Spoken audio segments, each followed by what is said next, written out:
o meu PowerPoint, que é o mesmo da turma de segunda, e que eu já deixei na pasta, já compartilhei, tá? Então, fiquem à vontade se quiser acompanhar por aqui, se quiser baixar. Então, PowerPoint. Agora, já tá aparecendo para mim, tá aparecendo para vocês?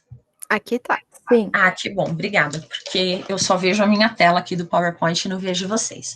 Gente, então, eu nomeei essa aula algumas definições, né, e o texto que eu enviei é dos marcadores sociais. Eu acho esse texto bem tranquilo, bem fácil, curtinho, com alguns exemplos da vida real, então eu gosto muito desse texto.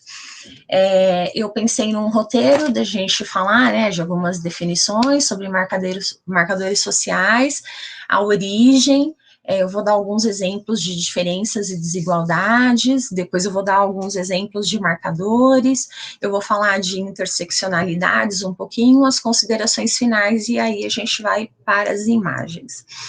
Esse texto que eu trago é do Márcio Zamboni. Ele fez a graduação em Ciências Sociais da FEFELET, depois fez o mestrado e o doutorado na Antropologia Social e fez um sanduíche nessa Universidade Autônoma Metropolitana do México. Lá na antropologia só tem pós-graduação, né? Normalmente a pessoa ela faz Ciências Sociais da graduação e depois vai para pós em Antropologia Social. E é bem bacana porque o curso de antropologia, por não ter essa graduação na USP, acaba aceitando pessoas de todos os lugares. Então, eu fiz a primeira graduação em letras, a segunda em pedagogia, um mestrado em educação, e aí eu faço o doutorado em antropologia. Então, é bem bacana porque esse programa acaba acolhendo pessoas de todos os lugares. O Márcio, ele é pesquisador do NUMAS, que é o Núcleo de Estudos sobre os Marcadores Sociais e a Diferença da Antropologia. Ele vai definir, né, os marcadores sociais da diferença como sistemas de classificação que organizam a experiência ao identificar certos indivíduos com determinadas categorias sociais. E ele vai completar essa ideia falando que cada uma dessas categorias de classificação está associada a uma determinada posição social, possui uma história e atribui certas características em comum aos indivíduos nela agrupados. Então, ele está dizendo que tem essa diferença no tempo e no espaço sobre cada uma dessas classificações, né? Então, como é pensar raça hoje no Brasil, ou em São Paulo, no Nordeste, ou em outros países, e como pensar esse marcador também no século XIX, no século XX e agora no XXI. Então, que tudo é transitório e maleável de acordo com o lugar que ocupamos, né? Então, pensando quando a Djamila Ribeiro fala de lugar de fala, então, eu, mulher negra, falando sobre raça, ou mulheres brancas falando sobre negritudes, tudo é possível, né? Eu acho até bacana colocar que pessoas negras podem falar sobre o que quiserem, inclusive sobre questões étnico-raciais, matrizes africanas, matrizes afro-brasileiras, que era, por exemplo, uma inquietação do professor Milton Santos da Geografia. Ele chegava num evento e, por vezes, as pessoas perguntavam o que é ser um pesquisador negro na USP. E aí ele respondia, gente, eu sou negro, mas eu pesquiso geografia e eu vim falar sobre geografia, eu não vim falar, né, sobre questões raciais e tudo mais. E também outras pessoas que não sejam negras podem falar das questões de negritude, africanidades, afro-brasilidades e tudo mais. Então, como pensar os marcadores, estou falando de raça, mas todos eles, né, dentro da sociedade mesmo, como a gente vive, como a gente percebe a partir do nosso lugar de fala. Lá no NUMAS, no site da USP, e eu acho que no site na página do Facebook também, eles vão colocar que os marcadores sociais da diferença são estudos que focalizam a produção social da diferença por meio da articulação de categorias de raça, gênero, sexo, idade e classe, tanto do ponto de vista da configuração de sistemas de classificação social, como de corpos e identidades coletivas.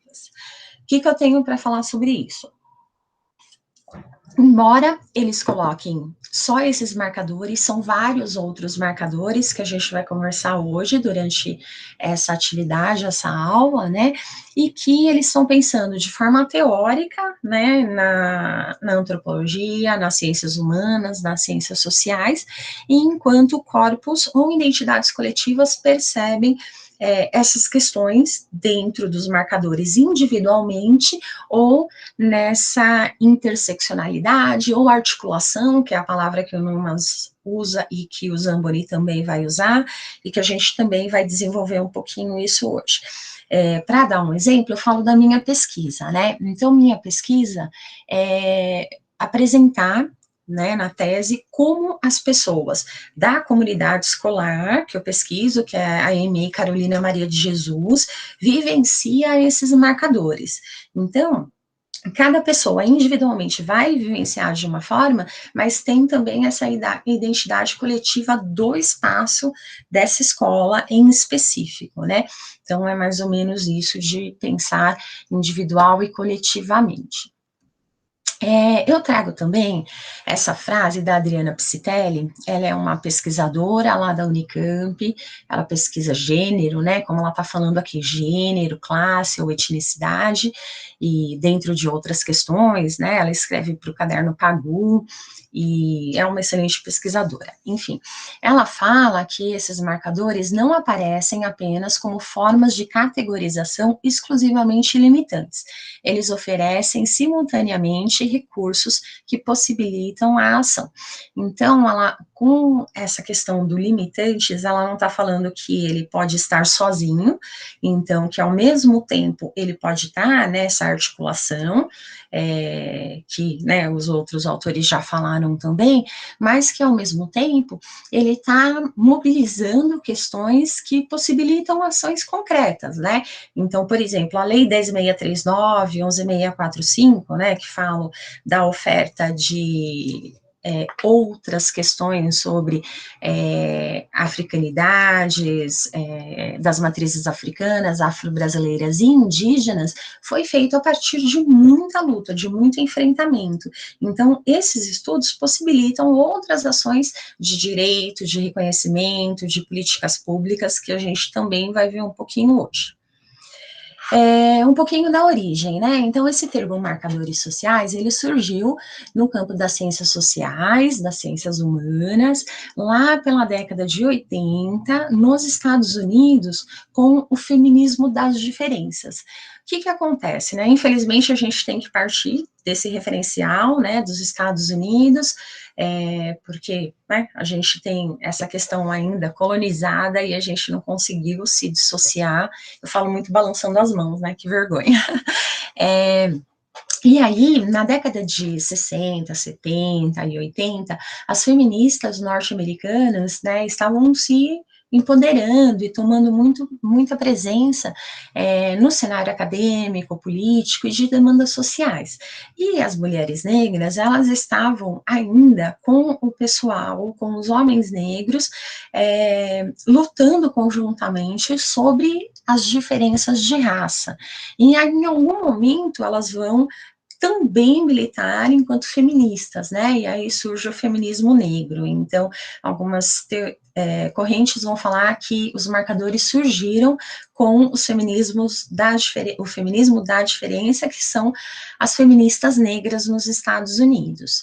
E aí, hoje em dia, né, tá nas ciências humanas, nas ciências biológicas, tem bastante pesquisa nas ciências biológicas, nas políticas públicas, no mundo dos negócios, na academia, de diversas formas, e ele tem ficado cada vez mais presente para a gente pesquisar e conversar sobre o assunto. O Zamboni vai trazer uma ideia muito bacana de diferença e desigualdade, um exemplo que eu acho bem bacana, né, que é esse da cor da pele, e ele vai falar que a cor da pele é só uma diferença, né? Então, se a gente pensar enquanto questão natural da sociedade, tem pessoas com cores da pele diferente uma das outras. Só que a questão da raça e de como compreender esse marcador, ou né, essa categoria de articulação, acaba por produzir uma desigualdade, porque houve esse efeito de uma dinâmica de classificação atravessada por relações de poder. Então, eu fico lembrando a Fabiana comentando, né, na primeira ou na segunda aula, não sei exatamente, que nessas relações de poder tem etnocídio, mas não necessariamente toda relação de poder é etnocida. Então, há diferenças, há classificações, mas aí tem hierarquias e relações de poder que coloca alguns de um lado e outros do outro lado, o que acaba sendo esse problema de desigualdade que a gente enfrenta em países ainda em desenvolvimento, né?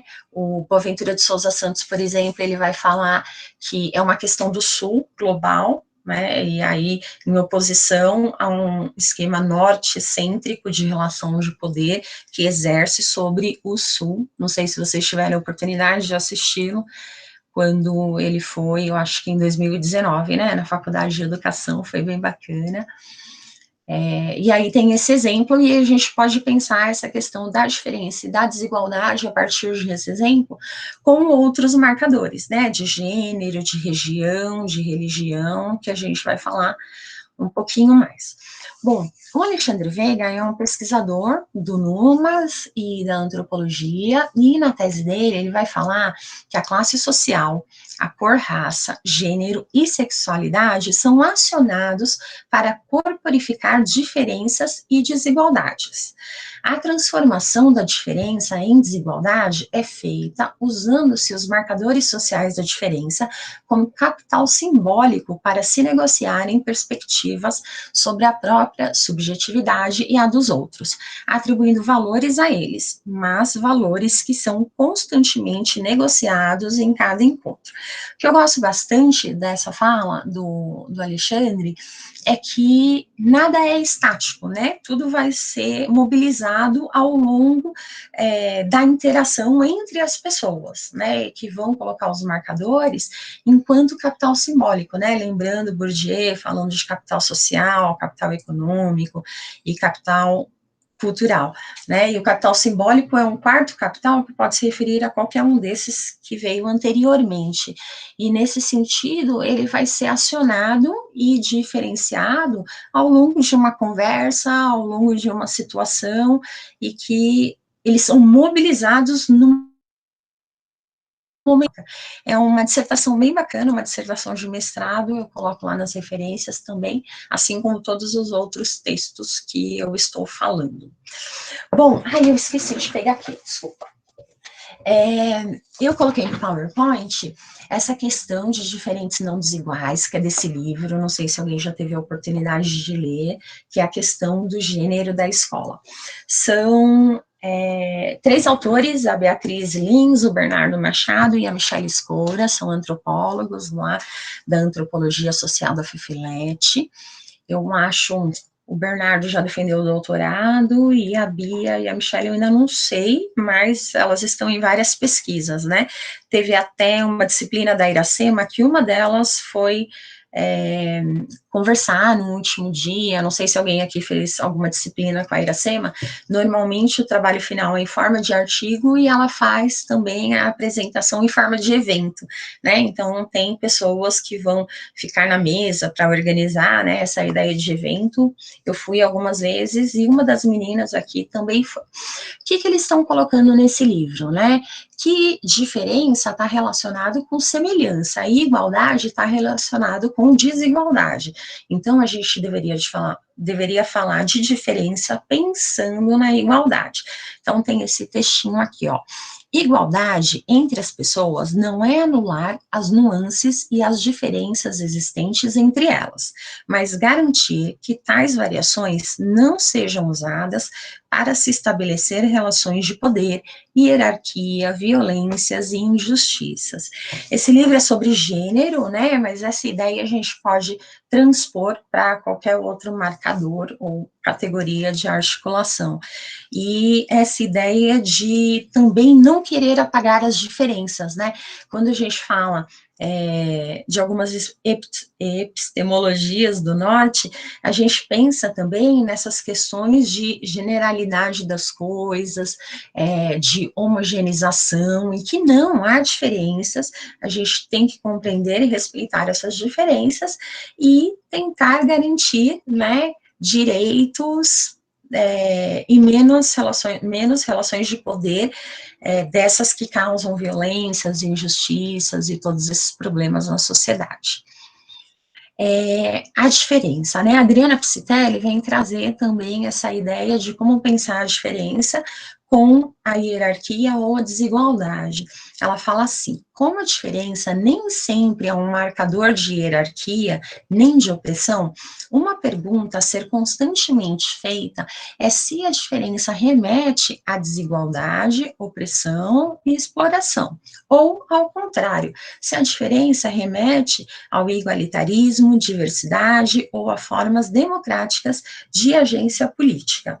Quando eu estava preparando essa aula, que é bem parecida à aula de hoje com a aula de segunda-feira, eu estava procurando alguns vídeos para mostrar, né? E eu caí em um vídeo da Kimberly Crenshaw, que a gente vai falar um pouquinho sobre ela mais para frente, eu acho que numa conversa de TED Talk. E aí ela falava, né, boa tarde e tal, e ela propunha uma atividade, e aí ela falou assim: olha, nessa atividade, quem puder ficar de pé, por favor, se levante agora. E aí ela tratou de uma diferença. Há pessoas que podem ficar de pé e há outras pessoas, por razões diversas, que não conseguiriam se levantar naquele momento. Então, ela só estava falando da diferença e da diversidade, sem causar nenhuma desigualdade dentro daquela atividade, né? Talvez se ela falasse todos se levantem agora, ela estaria generalizando e causando uma certa desigualdade por não abarcar aquelas pessoas que não poderiam se levantar, né? Então, a gente está falando, né, de pessoas com deficiência nessa questão. Voltando para o texto do Zamboni, ele fala de alguns aspectos, né? Ele até enumera 3 aspectos dessa questão dos marcadores, que eles são construídos socialmente no tempo e no espaço. Ele dá alguns exemplos, né, bem concretos, que a gente já falou um pouquinho, e essa questão que a sociologia, que a antropologia traz de nature e nurture, e que depois a psicologia também vai trazer, né? Então, essa coisa do que é natureza ou do que é inato para o que é produzido culturalmente ou socialmente nas sociedades e nos grupos em geral.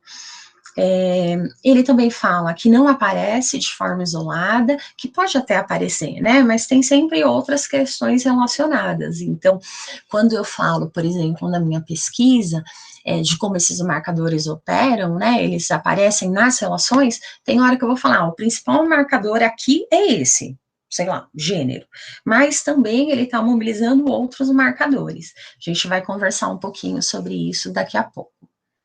E o terceiro, eu pausei porque eu falei, nossa, tá tão estranho eu ficar olhando para essa tela, só fazendo uma apresentação, enfim. O terceiro é que eles estão ligados às relações de poder e sistemas de dominação que estão sempre em disputa. E aí eu vou repetir o exemplo que eu falei na segunda-feira, né? Não sei na turma quem está acompanhando o processo seletivo da pós-graduação da FEUSP. É um processo seletivo muito bonito, muito bacana e muito inovador. Lá na antropologia, eu sou a primeira mulher negra a entrar por cotas na pós-graduação da antropologia, que acaba sendo do campus do Butantã, né? O direito tem um programa de cotas, mas eles estão lá no São Francisco, né? Então, no campus Butantã, a antropologia começou com essa questão de cotas lá no ano de 2017, para o ingresso em 2018. E no meu ano, na antropologia, as cotas eram PPI, então pretos, pardos e indígenas, e PCD, pessoas com deficiência. E o que está bonito hoje nesse processo seletivo da FEUSP é que, além dessas categorias, também tem a cota para pessoas trans. Então, acho que está sendo um processo muito bonito, muito democrático, derrubou um pouquinho a barreira de classe social, né, é gratuito, todo mundo que se inscreveu não precisou pagar, tem todas essas cotas disponíveis para as pessoas, e tinha mais alguma coisa que eu achei muito legal. Aqui não tem prova de idioma como um processo eliminatório no processo seletivo, né, a prova vai ser só para quem, né, for começar na pós-graduação e até, se não me engano, o primeiro ano ou antes da qualificação. Eu acabei montando um grupo no WhatsApp, não sei se alguém da turma está nesse grupo, para ajudar a pensar algumas questões. Se alguém tiver interesse, o Antônio, eu acho que é dessa turma e que está no grupo, se alguém tiver interesse, depois me chama para eu colocar no grupo, tá? E mesmo para saber como que é o processo, para prestar um outro ano, para pensar a pós-graduação enquanto questão bem séria mesmo, né, de seguir na vida acadêmica. Bom, eu trago algumas diferenciações aqui dos marcadores, e um deles é raça e cor, e eu trago a categoria do IBGE, né? Então, às vezes as pessoas ficam com dúvida como tratar essa questão. A Dani, na última semana, estava falando que a gente pode falar de multiculturalismo quando a gente fala de raça, quando a gente fala de cor, e pode ser, sim, mas a minha pesquisa eu trato ainda com os dados do IBGE, que é mais ou menos esses que eu acabei de falar. Está nessa categoria de cotas sendo chamada PPI, que é preto, pardo e indígena. E aí, algumas pessoas também vão chamar de negros, o IBGE também, né, todas as pessoas que estão no PP de pretos e pardos. Então, tem essa relação que todo preto, preta é negro, e nem todo negro é preto ou preta, porque tem a questão da cor parda, que é como o IBGE está apontando, né, na atualidade, e que algumas pessoas acabam por seguir essa classificação. Eu sigo essa classificação na minha pesquisa, apesar de apresentar algumas diferenças de como as pessoas percebem isso no dia a dia. E uma outra classificação que eu acho bastante legal é o biscoito sexual, pensando em gênero, né? Eu conheci o biscoito numa disciplina da Cláudia Viana, não sei se vocês já tiveram oportunidade de estudar com ela, e também pensar, né, categoria gênero com ela. E ela fala, então, vou ler a partir das flechinhas aqui do lado direito, que a identidade de gênero é como a gente se percebe, né, enquanto organização mental, talvez, não sei como falar isso, mas como a gente se percebe em relação ao próprio corpo, né, então, cisgênero ou transgênero. A expressão de gênero é como a gente, né, se veste, pensa os adereços e se comporta exteriormente, né? Então, tem feminino, andrógena, masculino. Eu sempre brinco aqui de dar o exemplo do esmalte, né? Então, o esmalte, ele é para pintar unhas, e ele não está escrito que é para pintar unhas de mulheres, mas as pessoas acabam atribuindo a questão ao que é mais feminino, ao que é mais masculino, de questões que não teriam gênero, né? Então, brinquedo não deveria ter gênero, mas são coisas que são criadas e costuradas e desenvolvidas a partir de ideias, de expressões de gênero que a gente acha que já está fixo na sociedade. A gente não, porque a gente, né, está pensando de outro modo aqui, mas talvez a maioria da população, são vários os enfrentamentos que a gente consegue perceber e apontar, né, na sociedade, e em várias relações, né, de mídia, de propaganda. Eu olhando algumas das figuras que vocês colocaram, tem, né, essa questão de expressão de gênero, tem de raça, então vai ser bem legal a gente conversar sobre as imagens daqui a pouco. Bom, tem sexo biológico, né, feminino, intersexo e masculino, e a orientação afetivo-sexual, que é heterossexual, bissexual e homossexual. Eu brinco que eu sou, né, de outra geração em que eu fui educada para ficar aqui tudo do lado esquerdo, né, cis, feminino, feminino e hétero. Então, a gente tem que pensar como cada um está em qualquer lugar, e pode estar no sentido de que não é, né? Eu tenho uma amiga que ela fala assim, eu estou hétero, isso não significa que eu sou hétero, porque amanhã eu posso estar qualquer outra coisa, né? Eu posso estar bi, posso estar homo, e é bem bacana pensar nessa transitoriedade de quem somos, né? Os nossos corpos na sociedade. Eu vou passar um videozinho, tem uns 4 minutos, não sei se alguém conhece, chama Corrida por $100, e eu quero propor essa atividade de vocês pensarem quais são os marcadores que estão sendo mobilizados nessa atividade. Então, vou sair aqui da apresentação. Será que eu interrompi a gravação? Ah, não, tá aqui. Vou ver se alguém falou alguma coisa no chat, porque eu estava sumida. Ai, obrigado pela questão da força. Vou falar para a Kimi aqui, que eu acho que ela não chegou a ler. Sim, tudo isso. Sou meio lenta. Alguém quer falar alguma coisa antes de eu passar o vídeo? Eu vou parar a apresentação e vou apresentar com uma guia. Eu acho que eu assisti esse vídeo na FEUSP, então talvez vocês já conheçam. Então, a ideia é pensar quais são os marcadores que vocês conseguem observar. Hey, line up! Line up! Everybody line up! We're about to race!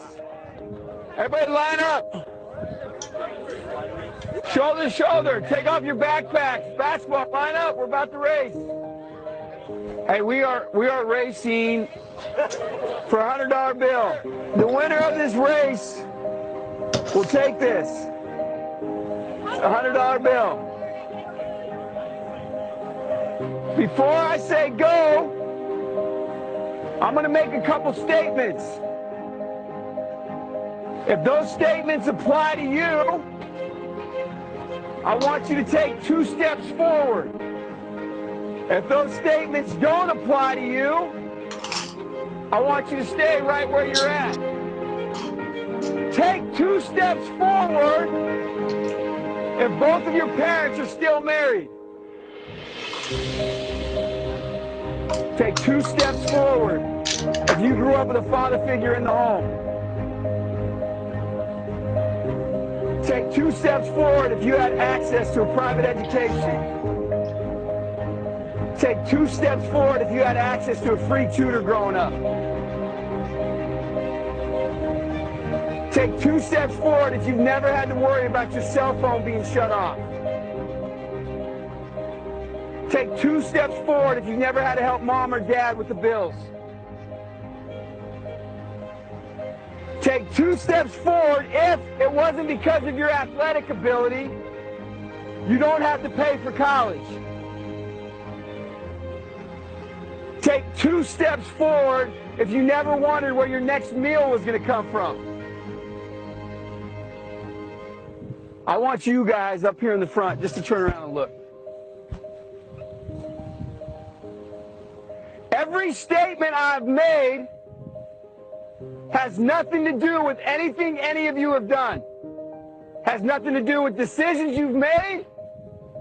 Everything I have said has nothing to do with what you've done. We all know these people up here have a better opportunity to win this $100. Does that mean these people back here can't race? No. We would be foolish to not realize we've been given more opportunity. We don't want to recognize that we've been given a head start. But the reality is we have. Now, there's no excuse. They still got to run their race. You still got to run your race. But whoever wins this $100, I think it'd be extremely foolish of you not to utilize that and learn more about somebody else's story.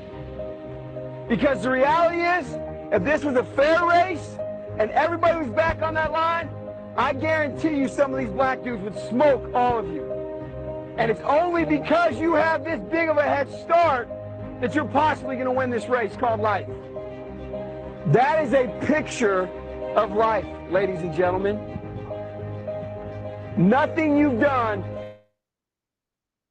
has put you in the... When I say go, On your mark. Get set.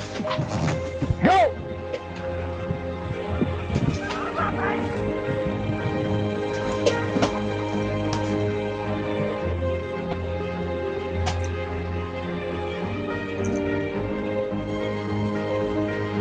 If you didn't learn anything from this activity, you're a fool.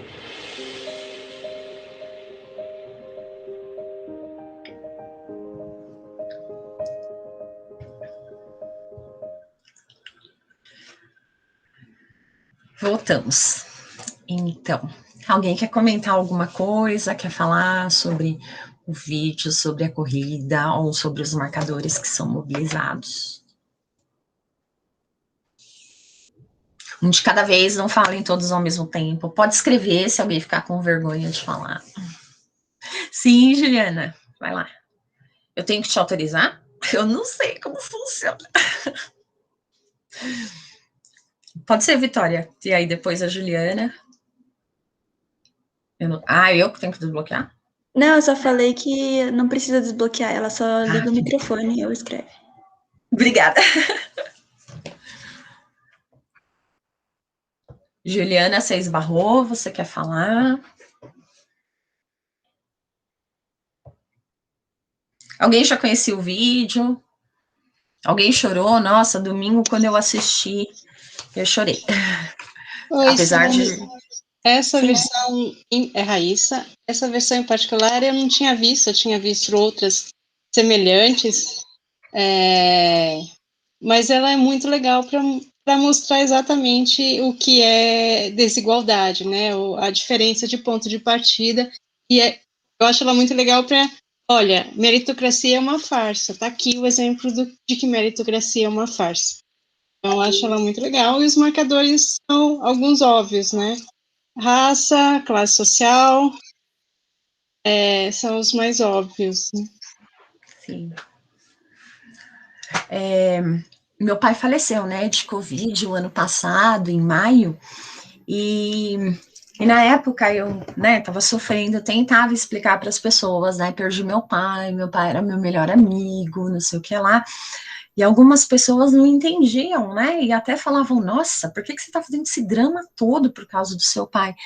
E na minha cabeça, como minha família foi sempre presente, né, meus pais se divorciaram quando eu tinha uns 25, então eu passei a infância e a adolescência com meu pai e minha mãe em casa, né, e aí eu achava bobeira da minha cabeça, né, que era comum, obrigada, Mariana, que era comum para todos e todas terem a família ali do lado, né, ter pai, mãe, e aí são duas das questões desse vídeo, né, a parte de seus pais são ainda casados, e a questão, você teve uma figura masculina dentro de casa, eu acho que até aquela terceira que fala de tutor, né, alguém que estivesse na sua casa te ajudando em todos os momentos, né.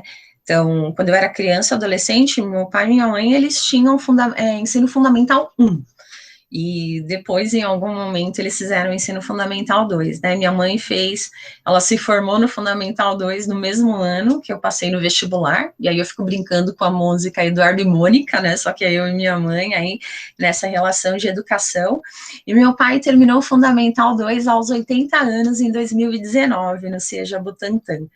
Então, mesmo sem tanta educação formal, eles estavam ali como uma pessoa dentro de casa, tentando me ajudar a fazer lição de casa, mesmo que fosse assim, ó, eu não entendo sua lição de casa, mas você tem que fazer, você tem lição, tem que fazer, eu vou ficar aqui do seu lado. E aí eu achava isso, né, que era meio comum todo mundo ter tido essa afetividade dos pais na infância, na adolescência, e não é normal. E aí, quando eu falava, meu pai faleceu, eu tô em luto, tô até hoje, né, na vida real, e aí eu falava assim, mas entenda que eu sempre tive pai, ele era o meu melhor amigo, eu sou filha do pai, eu andava mais com ele do que com minha mãe, e aí eu tô sofrendo bastante. Então, né, fazer uma legenda ali da questão familiar também, né? Mas alguém quer falar de algum exemplo ó, a Elizabeth falando que se emocionou.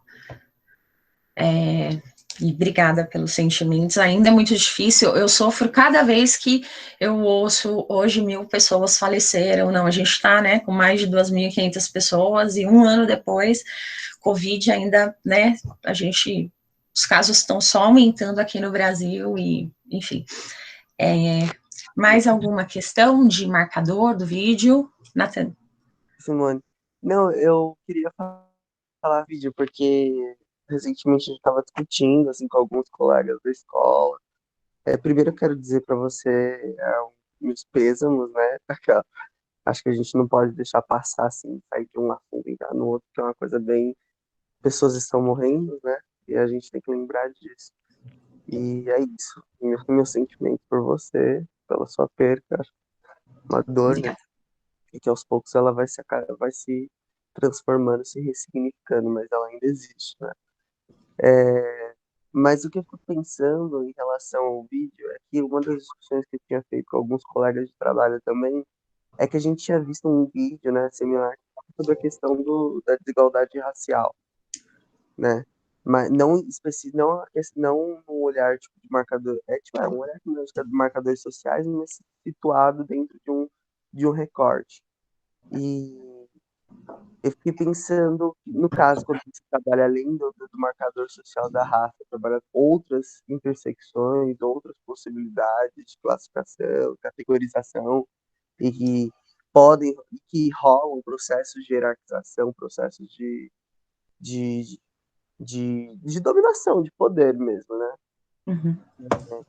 Mas eu fico pensando, quando a gente coloca no caso do recorte da desigualdade racial, como às vezes pode ser uma experiência violenta também para a pessoa negra estar dentro de uma situação, numa atividade dessa, né?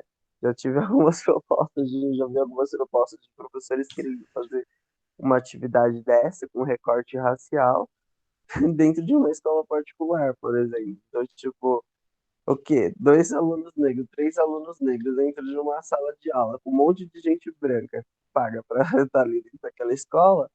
Obviamente, quando você fizer algumas perguntas relacionadas à raça, relacionadas à, à, à classe, esses sujeitos que são pessoas não brancas, eles vão ficar fora dessa disputa.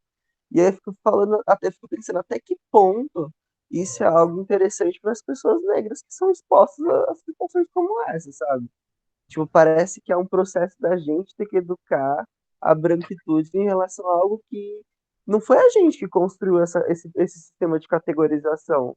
Não foi a gente que, tipo, construiu todo um discurso médico para legitimar processos de opressões a determinados corpos. Entendeu? Não foi a gente que criou uma classificação binária dos corpos e ainda fez isso ser legitimado, de certa forma, como algo universal. Não foi a gente que, tipo, ignorou a existência de pessoas intersexuais ou outros tipos de pessoas que fogem dessa classificação binária. Entende? Não foi a gente que inventou um processo de hierarquização em relação às raças. E não foi a gente que, tipo, discriminou o corpo deficiente do processo, entende? Tipo, de tomada de decisão política. Então, assim, eu fico pensando até que ponto uma atividade, eu acho que é interessante, a gente percebe é, que não existe a meritocracia, como você falou, né? Porque as oportunidades não são iguais. No entanto, o quanto, sei lá, pensando quanto uma atividade como essa, ela ser materializada em sala de aula pode ser um tanto violento com essas pessoas que não estão nesse espectro de normalidade, né? Nesse espectro não, né? Nessa normalidade. Hétero, branco, cis, homem e velho, né? Que acho que é importante, porque é outro marcador também que a gente não fala muito. E é Uhum. muito importante também porque a gente não pesquisa sobre isso, né? Tipo, se a gente olhar, a gente sempre vê pesquisa sobre periferia, a gente vê pesquisa sobre o movimento feminista, a gente vê. Tem pesquisa, apesar de tem pesquisa. Agora, quantas pesquisas a gente se depara sobre o estilo de vida do homem branco hétero? Velho, a gente nunca vê. Eu, pelo menos, nunca vi. Se vocês tiverem visto, gente, vocês podem me falar. Mas, tipo, sei lá, eu fico pensando que às vezes fica muito nesse sentido disso, sabe? De analisar essas minorias, essas ditas minorias, mas tem uns grupos que ficam fora, assim, da análise, sabe? Como se fosse. Não precisa ser pesquisado, tá? Era só isso que eu queria dizer. Nossa, bem legal. Nossa, você trouxe várias coisas. Não sei se eu consigo comentar, mas assim, é muito importante perceber nas escolas, né, como que isso funciona.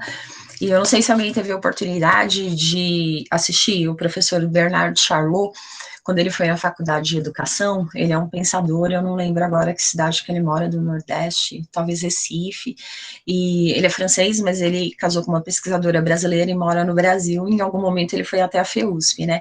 Então ele falava assim, a gente acaba por estudar numa universidade pública e depois se dedicar à escola pública, o que é perfeito, é maravilhoso, mas se a gente também não ocupar as escolas privadas, a gente vai ter sempre pessoas que estão no topo da hierarquia continuando a reproduzir várias questões hierárquicas nas escolas privadas que vão formar as pessoas que vão estar nas relações de poder mais altas num futuro a curto prazo, a médio prazo e a longo prazo, né? Então, para a gente pensar de ocupar vários espaços. E como pensar isso na rede privada, né? Eu já lecionei alguns anos na rede privada e às vezes era isso, um ou outro negro, negra, e talvez o pessoal da limpeza, o pessoal da cozinha, e com todas essas hierarquias já marcadas no corpo da escola e no corpo da sociedade, né?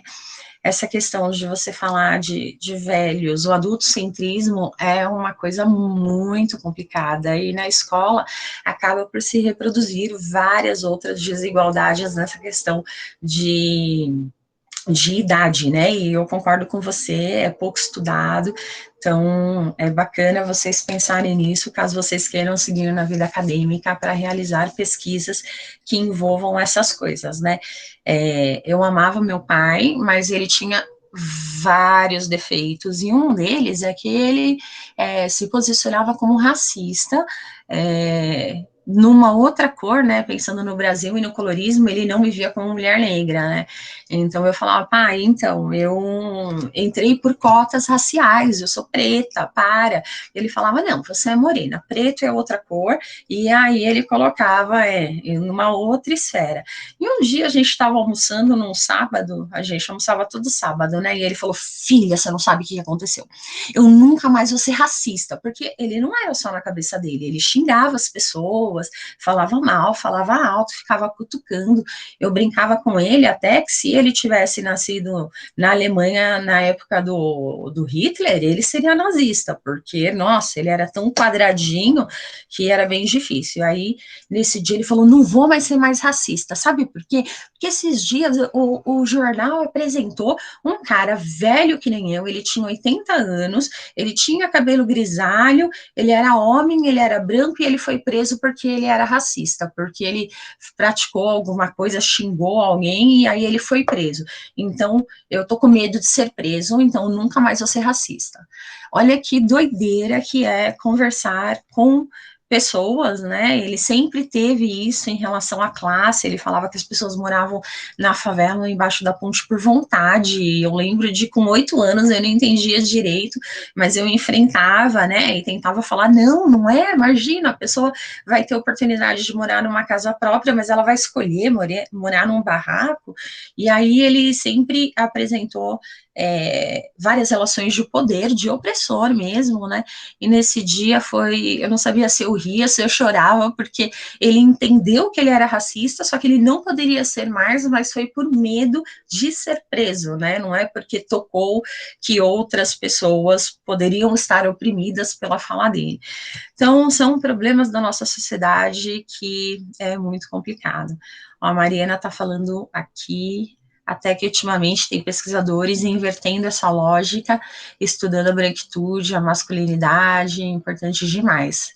Então, e todos vocês que estão nessa disciplina, né, já tem um outro interesse, tem uma outra forma de observar o mundo e tentar se engajar.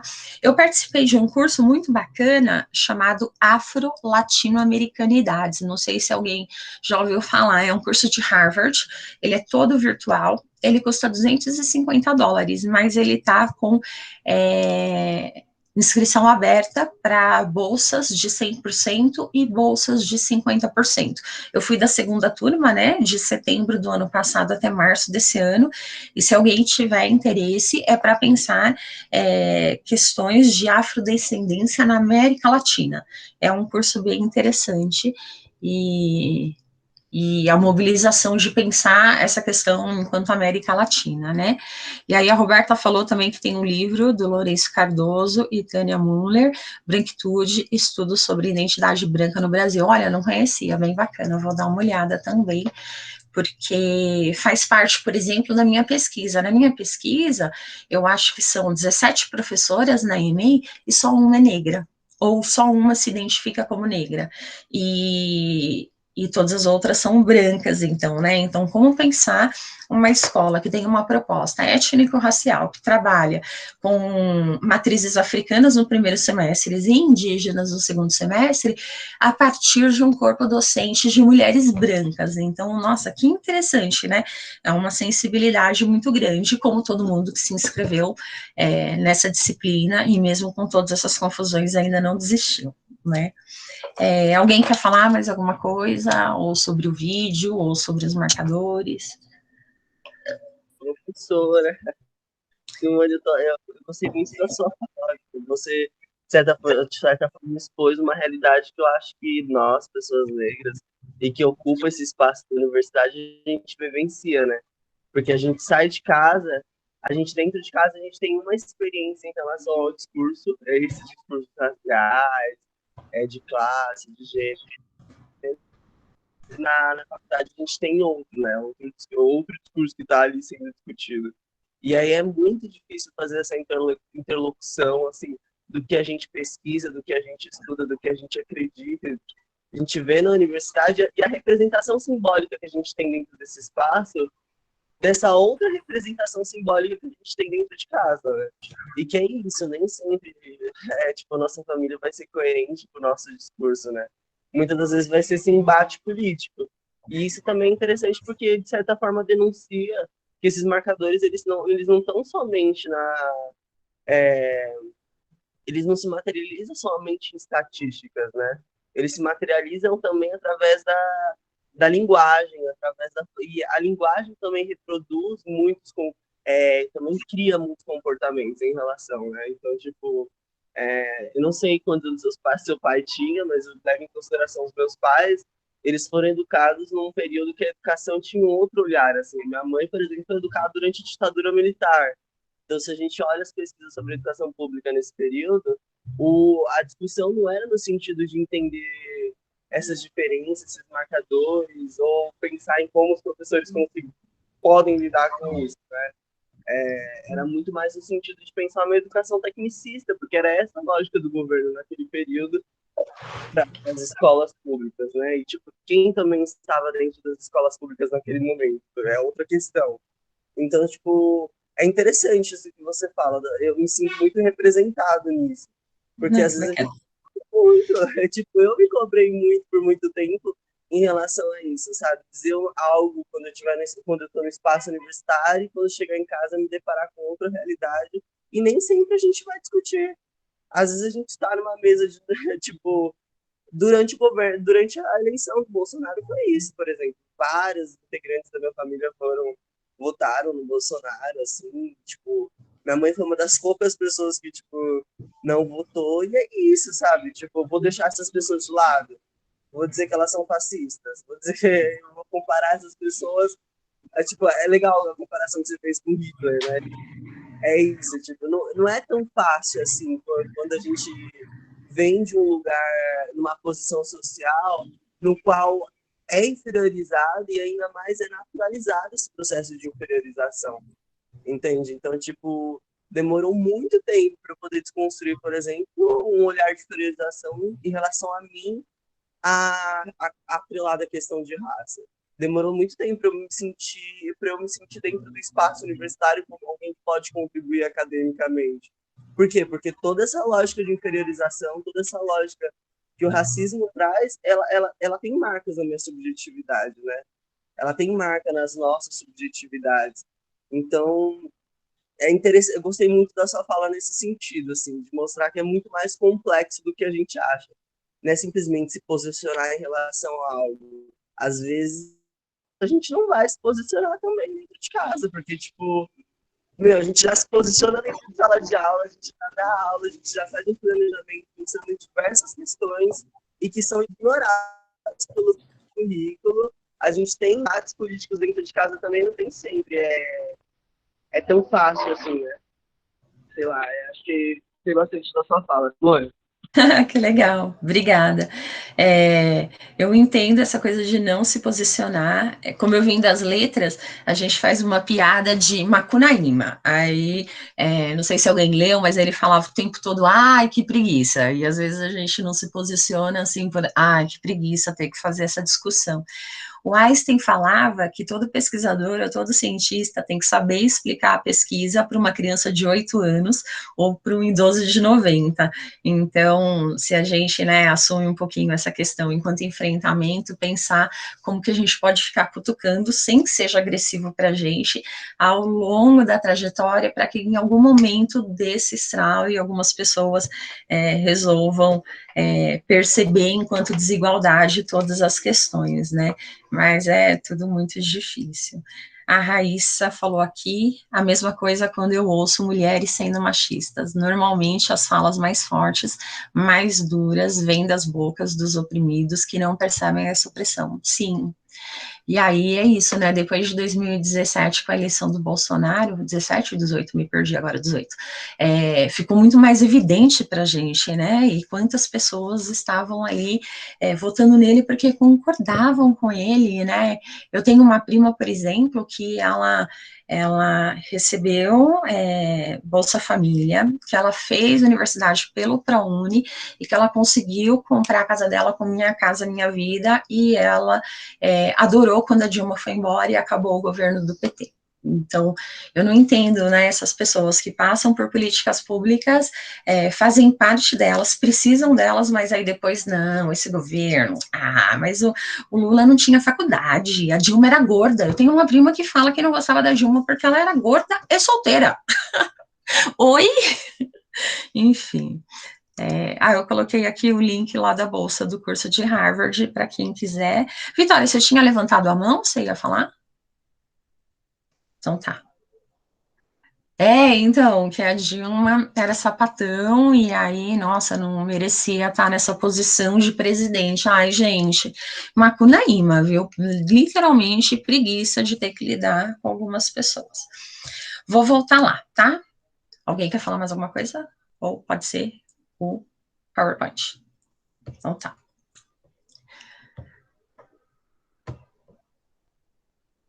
Mas pode interromper de verdade, tá?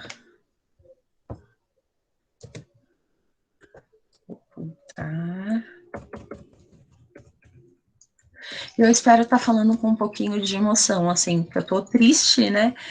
E quem me conhece de mais tempo sabe que eu sou cheia de energia o tempo todo. Gente, então, um dos marcadores que eles colocam ali é a educação, né? E aí eu acho que tem isso bastante quando a gente pensa na epidemia e talvez nas imagens que vocês tenham colocado. Então é um marcador que, como a gente, às vezes as pessoas ficam centralizando os marcadores entre raça, classe e gênero, e aí não amplia para outros marcadores, né? Como a idade, que o Nathan mencionou, a educação que tinha ali, né? Muito nos Unidos, que tem um pouquinho de diferença da escola pública, tem aquele momento que ele fala assim, alguém aqui está na universidade sem bolsa de estudo por ser atleta, porque lá é tudo pago, né? O que tem de gratuito no ensino superior é como se fosse a FATEC, que é um curso técnico de 2 anos, que é o Community College. E então a educação também é uma outra forma de apresentar desigualdades. Então, tudo que a gente mencionou e vários outros, né, não está fechado isso que os autores estão trazendo para a gente.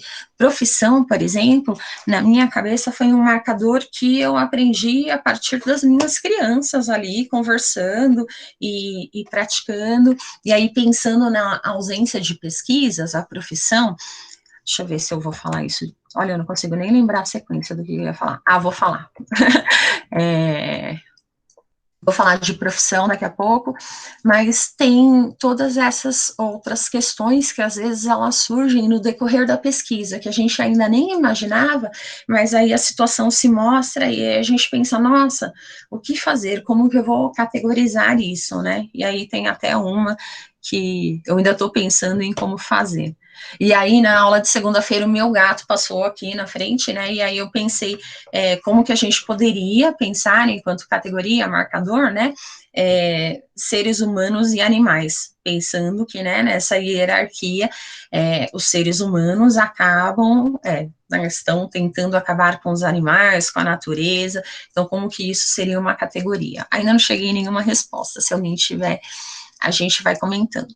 Bom, eu trago algumas situações aqui e coloco na escola entre parênteses, né, para a gente pensar como que as pessoas se relacionam através dos marcadores ou como a gente consegue pensar em identidades coletivas nessa questão.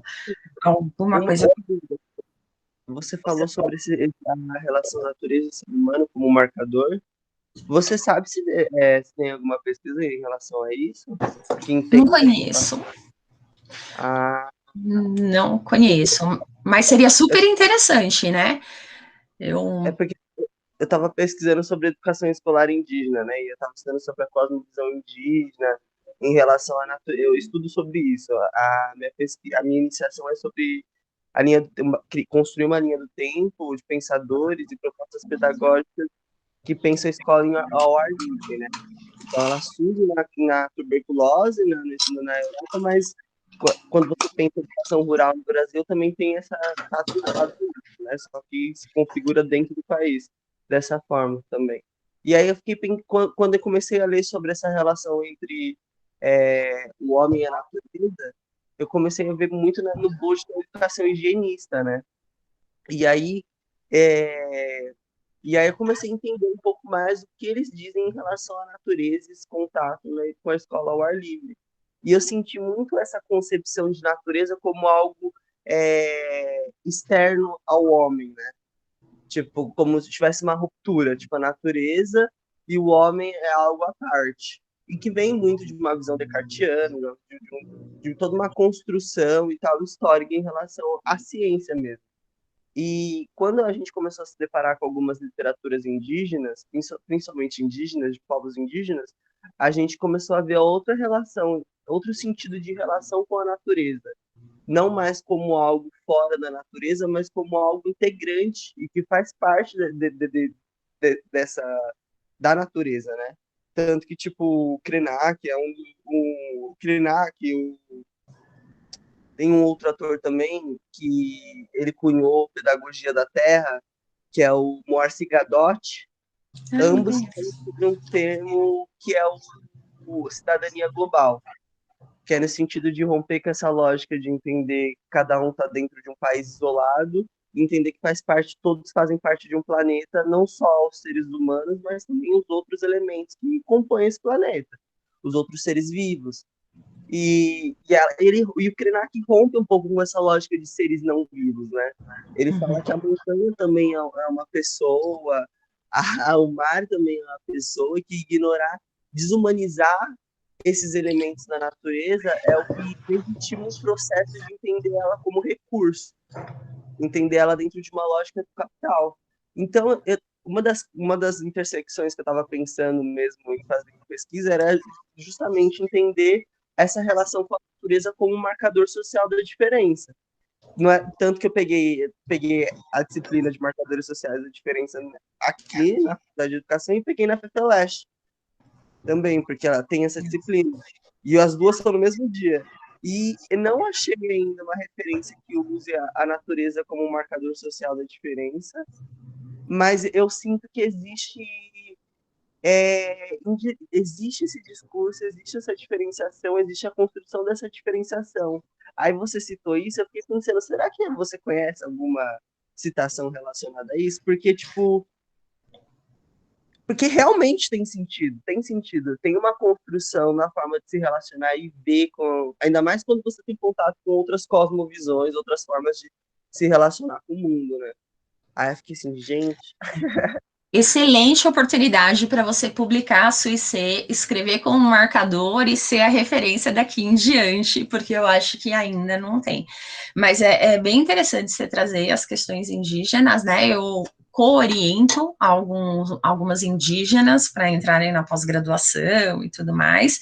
São pessoas queridíssimas. E às vezes, né, como eu penso a diversidade, né, para mim e na pesquisa acadêmica, às vezes, por exemplo, pessoas do movimento negro reclamam que eu não fico batalhando sobre as causas, exclusivamente sobre as causas do movimento negro, e eu acabo passeando, né, por questões indígenas, de deficiência e tudo mais. Então, como tudo é hierarquizado, né, e as pessoas, né, estabelecem essa relação de poder em várias questões. Mas me chama depois no privado para a gente trocar aí algumas referências, que pode ser bem legal. A Sabrina escreveu aqui, eu li um livro sobre esse assunto há muitos anos atrás, e que fala um pouco desse histórico homem e mundo natural. Se você lembrar também, passa para o Natan. Kate Thomas, também não conheço, bem legal. E a Vitória está falando, talvez isso esteja crescendo agora, principalmente pensando a relação do homem com alimentação boa. Então, tem uma colega indígena que ela pensa a alimentação dos indígenas, essa relação, né, de tomar chá, de usar o alimento enquanto questões do próprio corpo, e posso passar a referência dela também, pode ser bem legal. Eu vou voltar.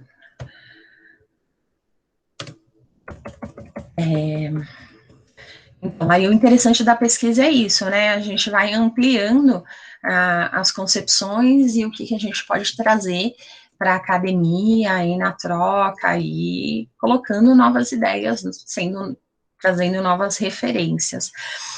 A charge que eu pensei, né, quando eu propus a atividade é essa.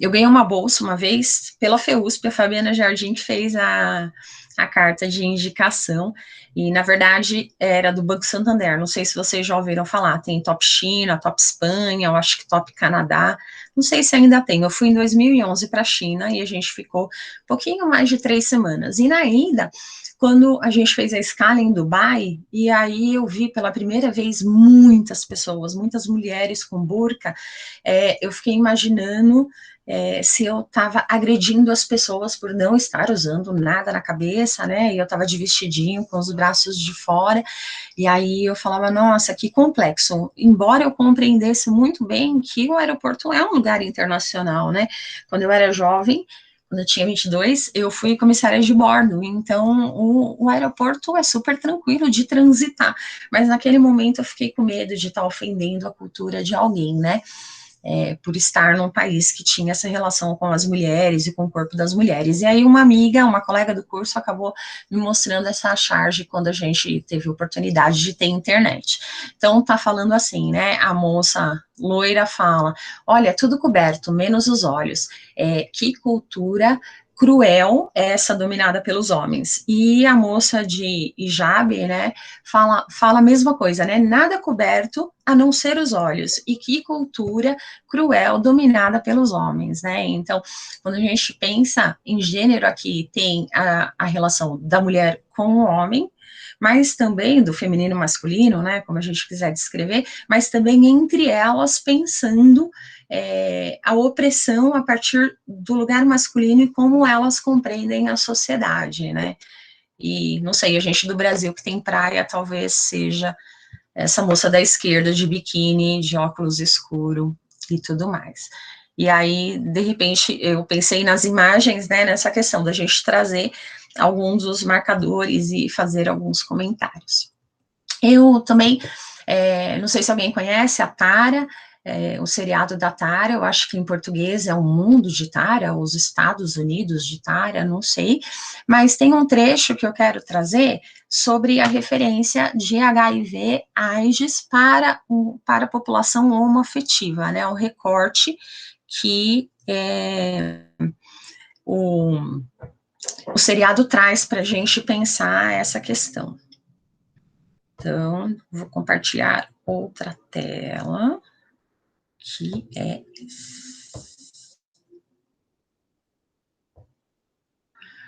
Esse menino com cabelo mais escuro é o filho da Tara. Não abre mais que isso. E ele é chamado na diretoria com o namorado dele. Boa tarde. Boa tarde, senhora Fox. Já ouviram falar em AIDS? Não se pega por cheirar drogas. É uma boa notícia. Mas, como a doença é um perigo óbvio e presente, o programa de conscientização sobre a AIDS do condado nos deu 10 mil camisinhas com todas as cores do arco-íris. Claro que, quando penso em AIDS, penso em você e seus amigos. Eu me sinto lisonjeado. É sério, Lionel, eu sei o quanto o sexo seguro é importante em sua comunidade. Então achei que vocês dois poderiam liderar a distribuição delas. Mas é claro que nós podemos fazer isso, senhora Fox. Façam uns cartazes sobre a importância do uso certo da camisinha. Mas nada extravagante ou agressivo. Nem pensei nisso. E só 10 por aluno. Elas vão pro lugar certo. Obrigada. Podem ir a... Bom, eu tive um tio que faleceu de AIDS, HIV, na década de 90, quando ainda, né,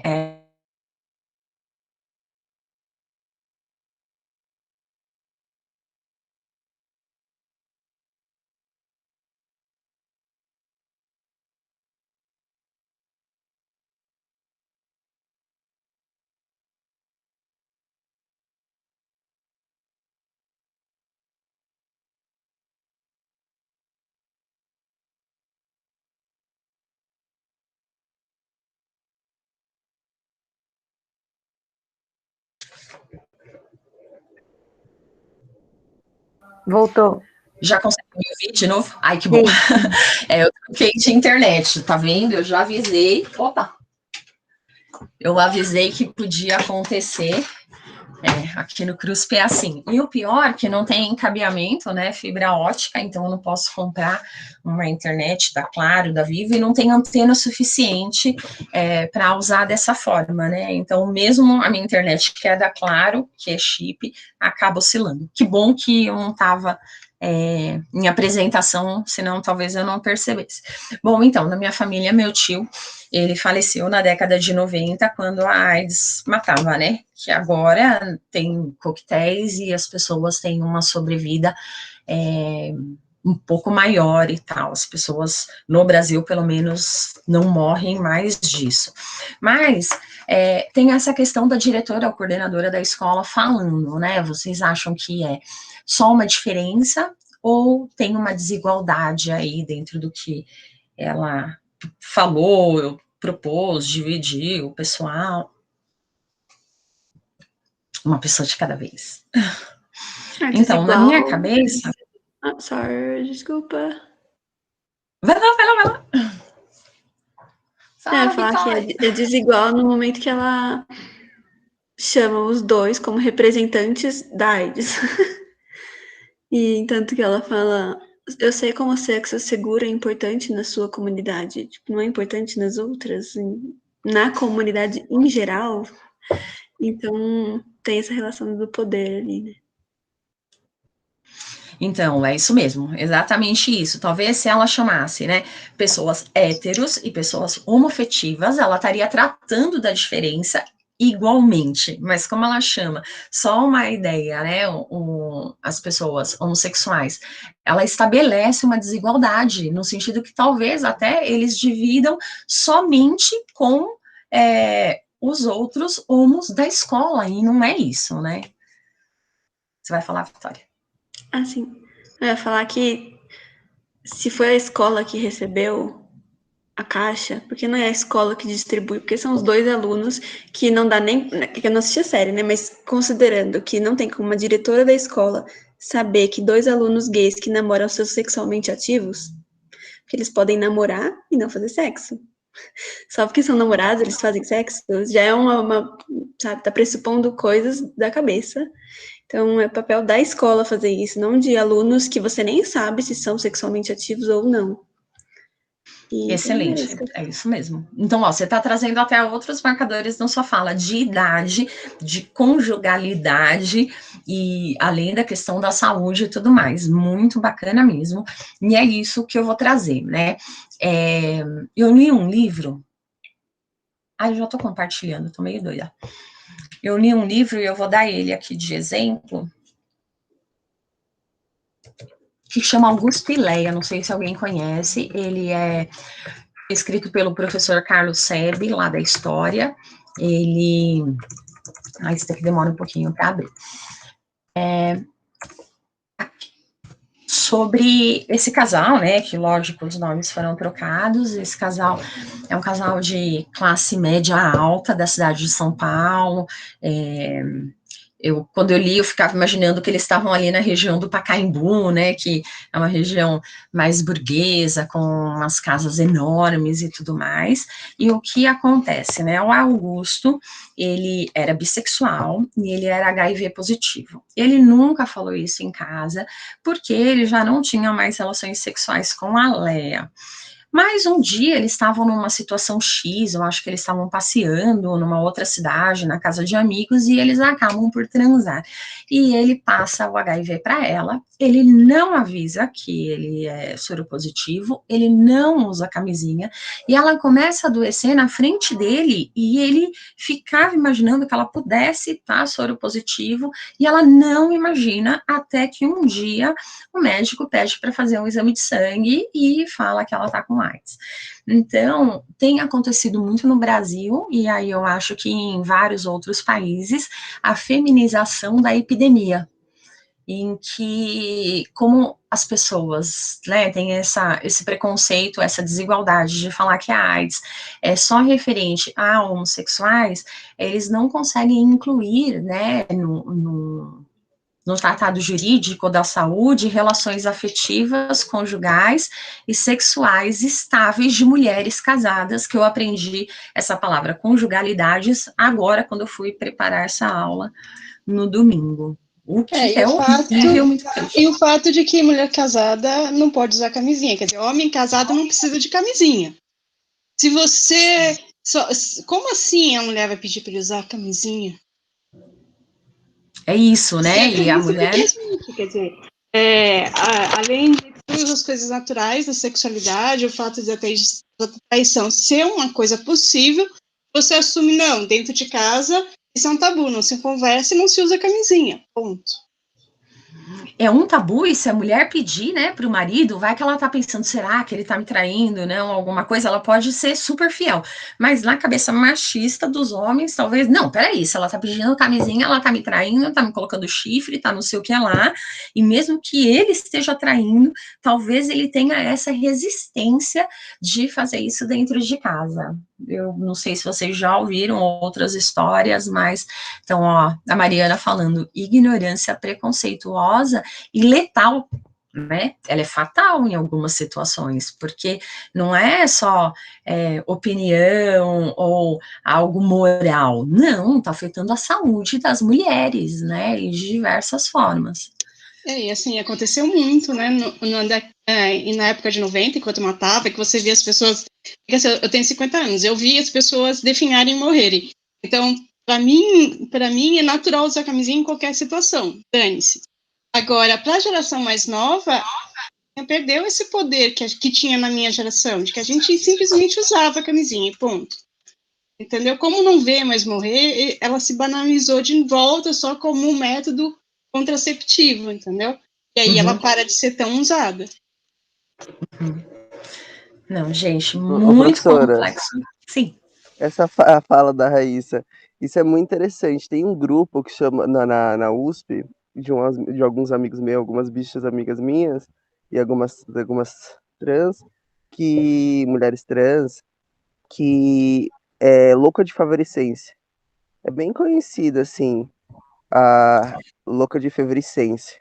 Assim, é um pouco conhecida, e elas falam muito sobre essa questão, esse discurso, que é outro marcador, né?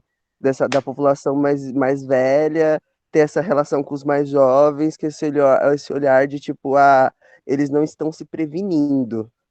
E aí eu acho que é interessante a gente pensar por outra ótica, que é levar em consideração que a gente não pode individualizar uma questão que é de saúde pública. Então, tipo, qualquer educação relacionada a IST, educação sexual, a gente está no momento que a gente está tendo muita dificuldade de poder falar isso dentro de sala de aula, dentro das escolas, por um movimento conservador e de extrema direita que está surgindo.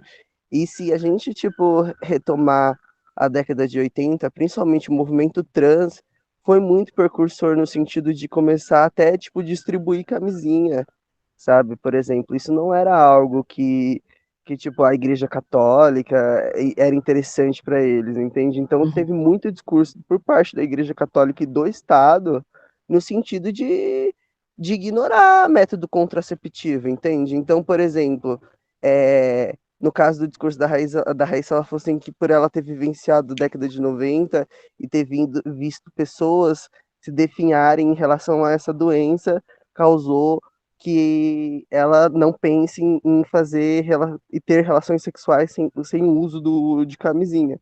É interessante enquanto história individual, né, ter esse relato, essa memória. No entanto, se a gente pensa em algo coletivo, nos últimos anos cada vez mais tem diminuído o sentido de políticas públicas no sentido de propaganda, de incentivo ao uso de contraceptivos, no sentido de falar sobre essa questão de STs. Na escola, a gente está tendo muita dificuldade agora para falar sobre educação sexual, e essa é uma das matrizes da educação sexual. Então, não sei se seria algo relacionado a uma geração ou a um olhar político, um olhar sobre projeto de sociedade, né? A década de 80 era um surto epidêmico. Pessoas heterossexuais também estavam morrendo por causa ditas, né, heterossexuais também estavam morrendo, então tinha que se pensar como fomentar alguma possibilidade de sair daquele contexto, né? Tem uma série que eu gosto muito, que se chama Pose, tem no Não Netflix, conheço. tem a primeira e a segunda temporada, agora sai a terceira, olha eu aqui fazendo a publi, mas é muito interessante, assim, é um dos poucos materiais que eu vejo no sentido de contar esses acontecimentos da década de 80, relacionado ao surto do HIV, mas uma perspectiva das pessoas trans, de mulheres trans. Então vai ter muita mulher trans, assim, atrizes, né, de tipo que são trans na vida real, no espaço privado e que vão estar atuando nessa série para discutir essa temática. E mais uma coisa interessante da peça é que eles não levam da série é que eles não levam para um sentido muito enviesado, né? Tipo, eu pelo menos eu senti que tentaram fugir de um olhar estigmatizante sobre a comunidade LGBT, sabe? Tipo, ou olhar sobre o usuário de droga, ou só prostituição. A série tenta trazer outras camadas dessa comunidade. Eu acho que é uma recomendação muito legal, assim, que eu deixo, assim, eu gosto, pelo menos, gente, muito bom. Obrigada pela contribuição. Vai lá, Raíssa. Natan, o que eu queria trazer é que, assim, naquela época, tem um ponto que é geracional que tem a ver com a epidemia de AIDS. Eu estudava numa escola católica, era uma época muito mais careta que hoje em dia em termos de relações sexuais na juventude, e simplesmente por causa da AIDS, e ainda assim sendo sexualidade um tabu, eu estudando em uma escola católica, esse assunto foi tratado. Quer dizer, para mim é muito triste ver o quanto que o retrocesso, como a Mariana disse mesmo no chat, está sendo cada vez maior. Quer dizer, mesmo antes do Bolsonaro tá no comando, quer dizer, muito antes disso, o retrocesso está vindo. É muito triste, a gente precisa reagir a isso, entendeu? Porque não faz sentido. Raíssa, eu concordo extremamente com você, mas é o que você falou. Mesmo eu estudando numa escola muito conservadora, isso foi tratado, isso foi discutido. hoje a gente vive um momento que a gente não tá podendo falar dentro da sala de aula. E é o que você falou também na sua fala, mesmo antes do Bojo. O projeto Escola Sem Partido, ele vem mesmo antes do Bolsonaro assumir o governo da presidência. Então, essa onda conservadora que a gente está vendo no Brasil, ela se personifica na imagem de um sujeito que está no lugar do governo federal, mas tem diversos outros atores da sociedade civil que estão por trás dele e que estão corroborando, tipo, que estão compartilhando com os ideais dele, entende? Então, por exemplo, escola sem partido, homeschooling, diversas outras propostas de censura e de esse afastamento da criança e do adolescente do espaço escolar está surgindo, e isso também está atrelado ao discurso da ausência da educação sexual dentro da escola. E é isso, né? A escola que você estudou pode ter sido um pouco mais era conservadora e trabalhou isso, e aí eu concordo com você. Eu acho que pode ser por algo relacionado ao contexto. O que eu não acho é que dá para a gente culpabilizar uma geração por algo que está atrelado a uma questão de política pública, uma questão que não é individual, entende? É uma questão que é um contrato social, gente. A gente vive numa sociedade que se diz democrática, a gente deixa de abrir mão de algumas coisas para a gente poder viver no coletivo. Então, de certa forma, o poder público tem que pensar na questão da saúde de toda a população, e não só de uma camada, né? Então, sei lá, acho que saúde não é mercadoria, né? É direito. Então, a gente não pode definir quem a gente dá acesso à saúde e quem a gente não dá. Acho que tem que ser levado, temáticas como essa tem que ser levada a sério e tem que ser discutido dentro da escola, independente da família concordar ou não. Então, fica essa relação de poder, né, dentro dos próprios marcadores, mas entre eles. Então, o que vocês estão trazendo é que o marcador religião talvez esteja mais forte do que o marcador saúde na atualidade. E é um absurdo para gente que está na academia, que tem um pensamento científico, que percebe as humanidades enquanto ciência mesmo, né, ciências humanas, e esse momento todo de retrocesso. Muito complexo. A professora, que era a professora original, né, a Jaqueline, não sei se vocês tiveram oportunidade de estudar com ela em alguma outra disciplina, ela está fazendo pós-doc sobre o governo da Damares, com foco da religião, né, e eu imagino que ela vai tratar desses casos não cuidados, né, ou como a religião acaba por se tornar mais forte do que a própria ciência na atualidade, e é o que vocês falaram, né, um conjunto de coisas, então, de vários políticos, de várias esferas, que vem até antes do governo, e que aí o Bolsonaro, ele, né, ratifica tudo isso. É muito, muito triste. Eu trago esse exemplo da escola que eu pesquiso, né, das crianças brincando de polícia e ladrão. Então, é uma brincadeira só entre meninos, e em algum momento eu intervi, né, para perguntar do que vocês estão brincando. E aí eles falaram, estamos brincando de polícia e enquadro. Aí eu, mas o nome da brincadeira não é polícia e ladrão? E aí eles falaram, não, é polícia em enquadro, porque nem todo mundo que a polícia enquadra é ladrão.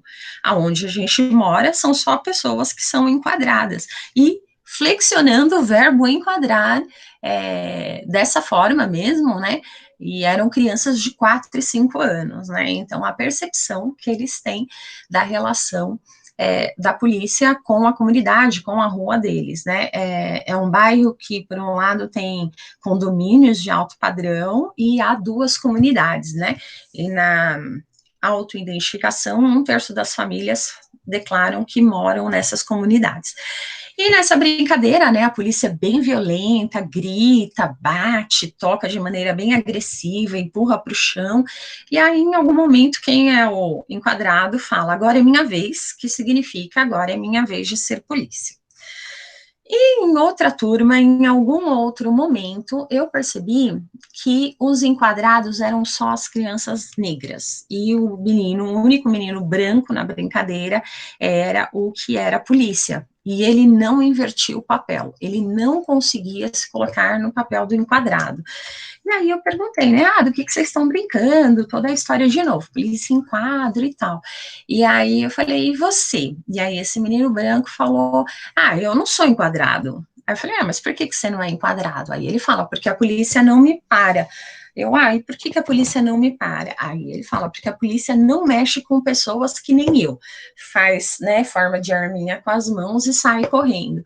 E aí eu acho que ele compreende a questão racial, né, enquanto marcador dessa diferenciação de pele em quem a polícia para e quem a polícia não para. E com o primeiro grupo também, eu fiquei provocando, né, e eu falei, mas a polícia para todo mundo? Mulher, menina, aposentado, velhinho, e aí eles falaram não, para os meninos grandes, né, não falaram adolescentes, e os homens. Então, eles também conseguem perceber essa questão geracional, né, além da questão de cor, e eu não sei se eles têm a dimensão da questão de classe, né, que é parado dentro da rua, na rua deles ou no bairro deles, mas que talvez eles não fossem parados em outros locais, ou que eles podem ser parados, por exemplo, não sei, no shopping, se for só vários meninos ao mesmo tempo, né? E aí, por exemplo, essa questão surgiu na minha pesquisa enquanto, nossa, eu preciso pensar no marcador profissão, porque na primeira parte, que os meninos podiam ser polícia, a configuração da criança negra, e aí eu falo, não tem pesquisa sobre isso, eu pelo menos não consegui encontrar, enquanto a pesquisa focando na intenção de profissão de crianças negras, brancas, independente, né? Então, às vezes eu percebo numa pesquisa geral que trata desse assunto, mas não só sobre a questão da profissão. Nesse bairro, como muitos familiares são encarcerados, então a criança ela pode pensar em querer ser a polícia para não ocupar o lugar oposto, que é ser a pessoa que vai ser encarcerada, que muitas vezes é só enquadrada pela questão da cor, sem ser ladrão de verdade. Então, as crianças acabam por ter essa dimensão também, né? E aí, as referências de profissão para essas crianças dessa escola, pensando no corpo negro, é ser polícia e ser jogador de futebol. As meninas, eu acho que elas conseguem pensar várias outras questões, né? Vários outros tipos de profissão, mas para o menino negro acaba ficando só entre essas duas, de polícia e de jogador de futebol, o que é muito triste, né? Na primeira parte da minha tese, eu vou fazer um capítulo só tratando o que as pesquisas trazem sobre essas desigualdades, né? Todas essas, de classe, religião, raça, gênero e tudo mais, né? Então, como acontece isso às vezes na escola e como as crianças acabam por ficar estigmatizadas, né? E aí tem uma pesquisa, eu não lembro agora de quem, eu acho que é da Miguian Denai, ela fez, se eu não me engano, mestrado e doutorado na Faculdade de Educação. E aí são crianças de 10 anos e a professora fala, estuda, participa da atividade, por que você não quer participar da atividade? Você tem que estudar para ser um homem forte, para ser um homem trabalhador. E aí o menino fala baixinho, mas eu não quero ser isso. E aí a gente, né, fica pensando o que é um homem negro trabalhador para esse menino que fala isso, eu não quero. Então, talvez, né, dentro do bairro dele ou na família dele, o homem negro trabalhador só seja em relação a ser forte e ser pedreiro, por exemplo, e ter essas profissões que no Brasil são mais estigmatizadas e acaba não tendo reconhecimento financeiro. E é bem no Brasil mesmo, porque isso é extremamente valorizado em vários outros países. Outra questão que eu trago, não sei se vocês conhecem esse texto, Infância, Raça e Paparicação, da professora Nete Abramovic e da Fabiana Oliveira, que foi orientanda dela lá na UFSCar. Elas trazem situações de corpos negros e alguns outros corpos no tratamento nas SEIs, né, que são lugares para criancinhas e bebês, né, de 0 a 3 anos. Então, tá lá, no berçário, a professora R estava brincando com N, um bebê branco, e VH, outro bebê branco, de suspendê-los, né, de levantar e abaixar. Quando W, negro, se dirigiu até ela, demonstrando também querer brincar da mesma forma. R disse, você não, você é muito pesado. Numa outra situação, no parque, N, professora das crianças de 2 anos, pegou V, negro, e o colocou dentro de uma caixa de papelão. Em seguida, B, negro, também quis entrar. Ela o pegou e disse, nossa, eu não aguento, que menino pesado. E deixou-o no chão, sem colocá-lo dentro da caixa. M, professora das crianças de 1 ano, disse, ele é que acaba com a minha coluna.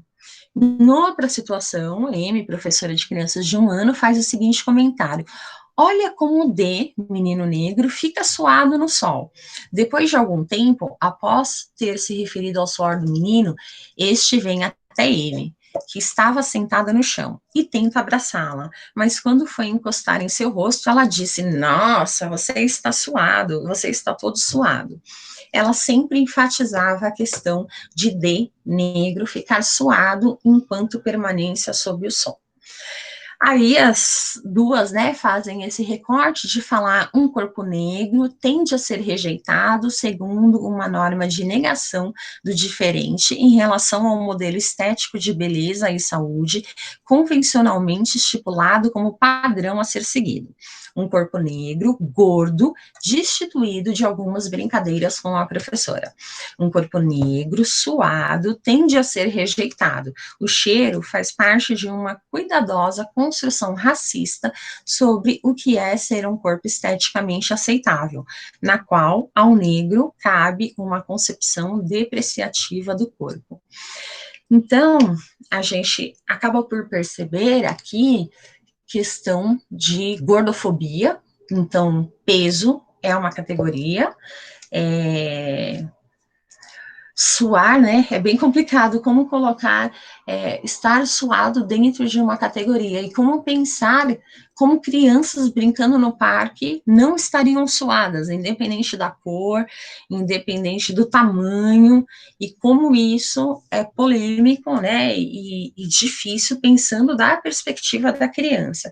Gente, eu não quero dizer que não seja difícil para as professoras, né, então, as professoras estarem em sala de aula, com 30, 40 crianças ao mesmo tempo, isso também é muito difícil, mas a gente está pensando na perspectiva dos corpos que acabam sendo oprimidos, tá? Mas tem toda essa parte da precarização docente que a gente está vivenciando nessa disciplina e acontece em todas as etapas da educação, e uma coisa não está excluída da outra. Eu trago esse exemplo da minha própria pesquisa, que é a menina excluída. Então, nessa turma, era uma turma de 5 anos, estava na educação infantil 2, e todas as crianças brincavam com todas as crianças da turma de forma natural. Mas tinha essa menina que na minha pesquisa, como eu tento dar, né, a partir do trabalho da escola com matrizes africanas e indígenas, eu tento dar o nome para todo mundo a partir, né, de referenciais africanos e indígenas, e o nome da menina eu coloco como Potira. E essa menina, ela não brincava com ninguém. Ela tinha, eu acho que uns 8 irmãos, uma família que recebia Bolsa Família, que tinha muita dificuldade financeira. Eu visitei a casa dessa menina junto com a assistente social, coordenadora da escola, uma pessoa da equipe da saúde e tudo mais, e essa menina, ela não tinha controle do esfíncter, e ela se urinava o tempo todo, e por todas as precarizações que a gente conhece, ela não tinha chuveiro na casa dela, ela não tomava banho diariamente, ela ficava muito excluída de todas as outras crianças na escola, em todos os espaços, na sala de aula, no parque e tudo mais. Ela era uma querida, ela era uma fofinha, mas em relação à família, tinha todas essas questões concretas e reais, né, da condição da família, mas também, eu acho, particularmente, a partir de uma perspectiva adultocêntrica da mãe dela, algo de, a criança faz xixi na roupa e faz parte porque é criança. E aí a escola, né, depois de vários investimentos e insistências com a família, acabou abarcando a situação da menina na própria escola. Eu vou voltar para ver se eu não caí. Não. Porque minha câmera parou de funcionar. Não caiu, não. Ai, que bom. Minha câmera parou de funcionar e eu falei, ai, e agora? Quando o sinal começa a ficar ruim, eles tiram as imagens de vídeo para ficar mais leve. Ai, que bom. E aí a escola passou a dar banho na menina, então a menina chegava, alguém se comprometia a dar banho na menina na própria escola, fez um kitzinho para ela de escova de dente, sabonete, fez um para a família, né? Mas fez um só para ela poder usar na escola, pegou algumas roupas de doação, então se ela se urinava na escola, eles trocavam ela na escola com essas roupas de doação e tudo mais. E aí minha questão é, como que eu posso pensar categorias para descrever essa situação, né? Então, é uma questão de saúde, é uma questão, talvez, de idade, né? O adultocentrismo da mãe dela, achar que é uma questão normal.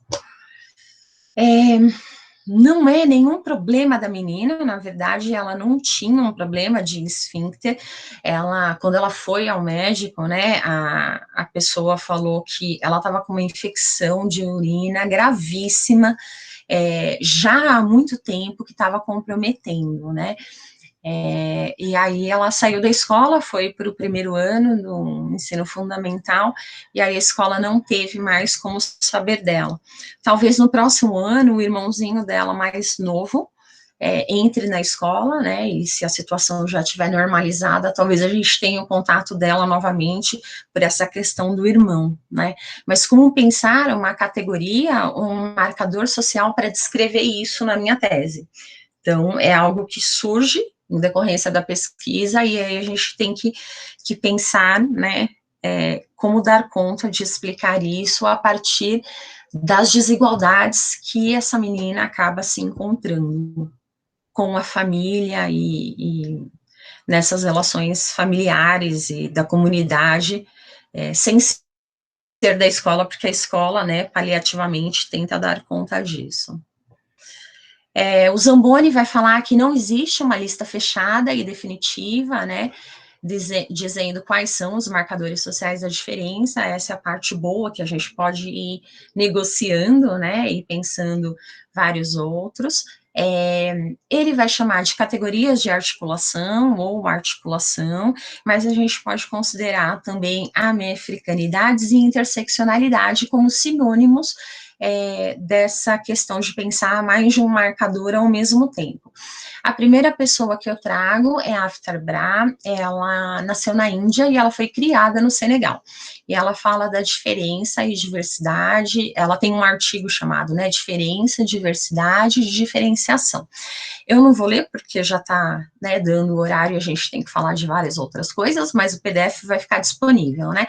Eu trago a Bra para falar que ela vai usar interseccionalidade, categorias de articulação como sinônimos, né, porque ela vai falar que essas questões, né, de gênero, de raça, de classe, elas se interseccionam de diversas formas, então fica aí essa referência, ela é uma pessoa maravilhosa. A Lélia Gonzalez, também, né, uma brasileira, ela, lá na década de 80, ela falou muito de América Latina, então, pensar a América enquanto uma América africana, né, incluindo os povos nativos, né, pensando em indígenas e nos Andes, então, América Latina. E ela fala, né, esse trecho desse texto, enquanto delegação de nossa ladino-americanidade, o racismo brasileiro se volta justamente contra aqueles que são o testemunho vivo da mesma, os negros e as negras, ao mesmo tempo em que diz não o fazer, pensando na ideia de democracia racial brasileira, e ela que faz todas essas aspas, né? E quando ela pensa nesse conceito de americanidade, ela fala que é politicamente mais democrático, culturalmente mais realista e logicamente mais coerente. Mas pensa, né, o que é ser uma mulher negra na década de 80, né, em que a gente estava vivendo várias questões, inclusive, né, da abertura democrática depois da ditadura, e aí ela não teve muita voz na academia, né, então, não sei quem de vocês já ouviu falar, né, de americanidade ou de América Latina. E aí eu trago a Kimberly Crenshaw, falando de interseccionalidade, o texto que eu coloco na referência, ela chama de interseccionalidade na discriminação de raça e gênero, que ela também acaba falando um pouquinho mais de classe e de imigrantes. Mas os outros artigos ela vai chamar de interseccionalidade, então eu vou usar essa palavra com 2 S's, né? Eu trago a Kimberly porque ela vai mostrar nesse artigo como que se formulou o pensamento acadêmico para ela trazer uma questão da realidade enquanto ferramenta no discurso acadêmico e pensar enquanto cientista e intelectual. Eu imagino que essa situação tenha se dado lá no início da década de 80, porque ela nasceu em 59, né, então eu imagino que ela estava na faculdade lá na década de 80. Aí ela fala que ela estava estudando lá em Harvard, e no grupo de estudo eles eram em 3 colegas afro-americanos, 2 homens e ela. E um desses colegas tinha aceito para participar da agremiação de estudantes de Harvard, que não sei se vocês, né, lembram dos filmes, seriados e tudo mais, as pessoas acabam morando nessas agremiações. E ele foi o primeiro afro-americano a participar dessa instituição, ou das instituições de Harvard em geral, eu não sei. Enfim, os 2 foram visitar esse colega na agremiação. E aí ele fala, estou muito constrangido, pois esqueci de dizer que vocês não podem entrar pela porta da frente. E aí o colega homem fala, bem, se não pudermos entrar pela porta da frente, não vamos entrar, não vamos aceitar qualquer discriminação racial. E aí ele fala, não é uma questão de discriminação racial, você pode entrar pela porta da frente, a Kimberly é que não pode, porque ela é mulher. E aí o cara responde, então não tem problema, vamos entrar pelas portas do fundo, pela porta dos fundos. E a Kimberly vai pensando, né, enquanto dávamos a volta no edifício para entrar pela porta dos fundos, fiquei pensando que, embora tivéssemos assumido uma postura de solidariedade contra qualquer discriminação racial, esta solidariedade simplesmente havia desaparecido quando ficou claro que a discriminação não era racial, mas de gênero. Nesse momento, assumi um compromisso comigo mesma de entender esse fenômeno.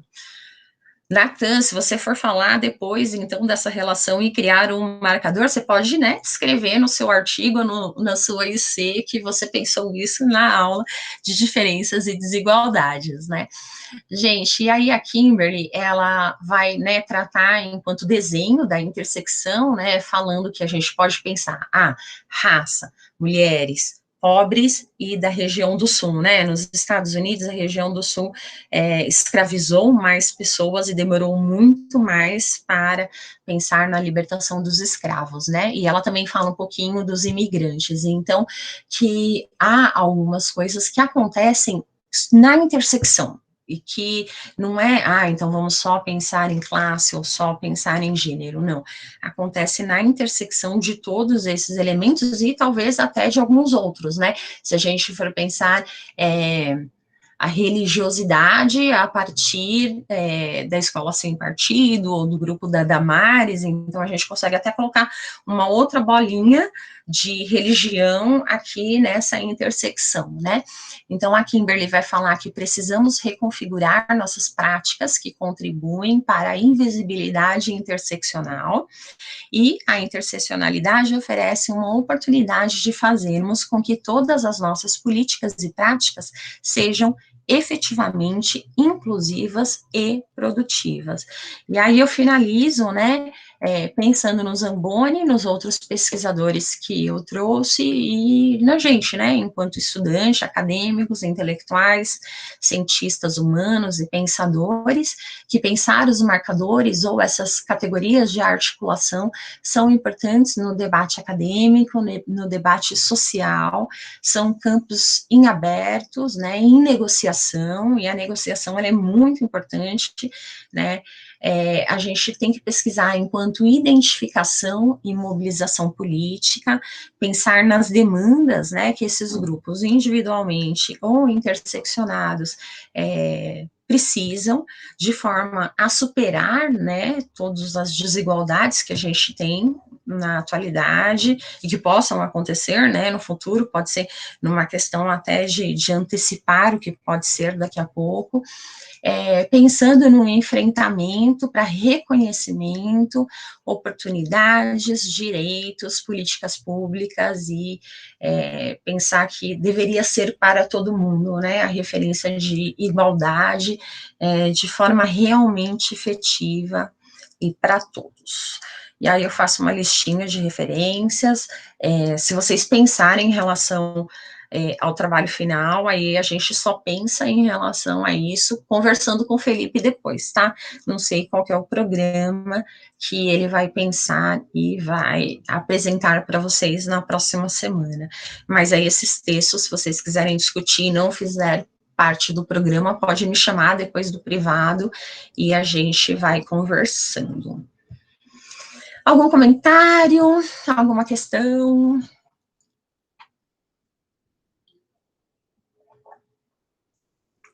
Eu vou parar de gravar agora essa parte da aula, e aí eu proponho a gente começar uma nova gravação para pensar as imagens que vocês colocaram lá no Drive, e aí, se vocês permitirem, a gente disponibiliza só enquanto link privado para essa turma. O que vocês acham? Pode ser? Ó, só a Vitória respondeu, e aí, se uma pessoa só respondeu, ela é 100%. Então, ela